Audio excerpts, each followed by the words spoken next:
Washington, théâtre de complots maçonniques, c'est toute la thèse du Symbole perdu, le nouveau roman de Dan Brown. Au centre de l'intrigue, le rôle majeur qu'auraient joué les francs-maçons dans la construction de la capitale américaine. La franc-maçonnerie a pu influencer Washington de deux manières. D'abord politiquement, dans les coulisses du pouvoir, et aussi d'un point de vue architectural. Exemple architectural, la pierre angulaire du Capitole, le siège du Parlement, posée en 1793 selon le rite maçonnique. Ou bien encore la pointe de l'obélisque située dans l'alignement du Capitole, gravée d'écritures typiquement maçonniques.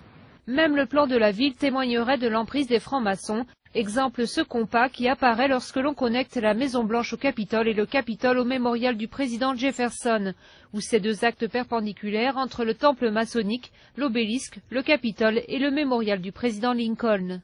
Autre élément dissimulé au cœur même de l'emblème de la démocratie américaine, sous la coupole du Congrès, une étrange peinture centrale à l'intrigue, représentant George Washington, lui-même un franc-maçon. Cette peinture montre l'apothéose de George Washington, et ce que cela représente en fait, c'est qu'il se transforme en Dieu.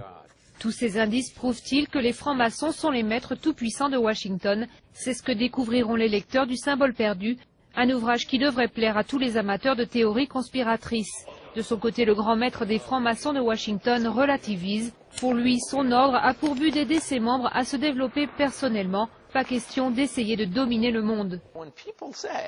Lorsque les gens prétendent que le but de cette société secrète serait de contrôler la planète en faisant ci ou ça, ils racontent n'importe quoi.